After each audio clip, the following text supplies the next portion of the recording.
Look at us. Looks like it's a whole nother day. But really, we're just in different shirts. Love Ed with Julie and MJ. The world tells us if you miss out on any opportunity to express your sexuality, you are missing out. But what if your pursuit of sexual intimacy, or even your preoccupation with sex, stands to keep you from ever knowing true intimacy? We're talking about sex again on Love Ed with Julie and MJ. Because Julie can't get enough. Sex is the seventh and final intimacy imposter we're presenting in our Relationology series. If you've missed out on the previous episodes, click on the word Relationology on the screen and start back at the beginning. And start at the very beginning. That way you'll understand what we mean by both intimacy and intimacy imposters. Last week we clarified, or at least we tried to clarify, don't sex know if we is did. not the same thing as intimacy. Making sex equal to intimacy gives rise to the idea that sex is the way that you prove a relationship is serious. If you really, really love them, you'll have sex with them. But that's not the only sex lie that our culture tries to sell us. There is an equal but opposing lie that we're going to tackle today. That you can have sex with someone and it means nothing. No big deal. We're referring to the hookup culture, which is prevalent these days, we hear. Okay, so let's start out with defining hookup. Well, according to Donna Freitas, who has researched the hookup culture, the hiccup culture extensively, and wrote about it in a book called Sex and the Hiccup. No, Sex and the Soul. I did that one on purpose.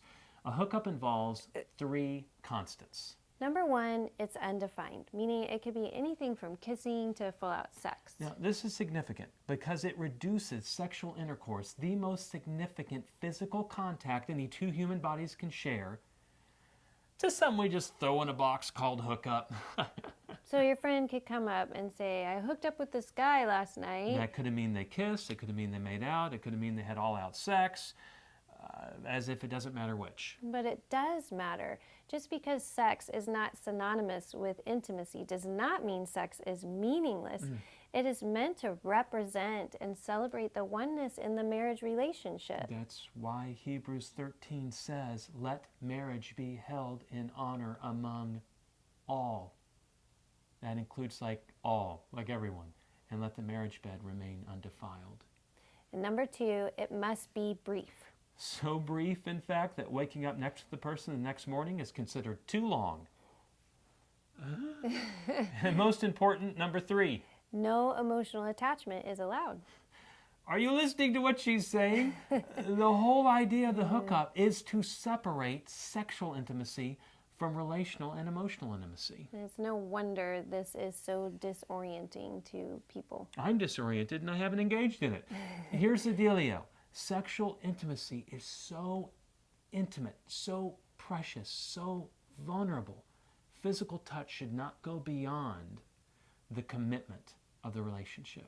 That's why Genesis 2 says, therefore a man shall leave his father and mother and hold fast to his wife, and the two shall become one flesh. Now, when you break that down, it's obviously the opposite of the cheap view of sex that we've just discussed.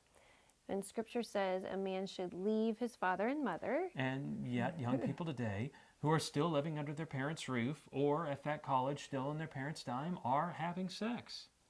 And then the passage says a man should hold fast to his wife. And yet... No, you're supposed to fast to hold you. fast to me. And yet, men hooking up aren't even thinking about marriage. Women hooking up aren't even thinking about marriage. And lastly, it says the two become one. So God's call is not to hook up, but to hold back from sexual intimacy until you are ready and willing to hold fast to your spouse. To learn more about sex, you'll want to check out our recommended readings for this week. They begin with the post entitled The 5 Sex Lies. And if you believe and live by any of these sex lies, they will hinder your ability to grow in healthy intimacy in your dating relationships. And then if you do end up walking down the aisle someday, they'll hamper your ability to have a healthy sex life in your marriage. That's right. Now, we're not done talking about sex. In fact, we've got one more very sensitive topic to cover as we near the end of our Relationology series. So join us next time on Love Ed with Julie and MJ. Love Ed with Julie and MJ.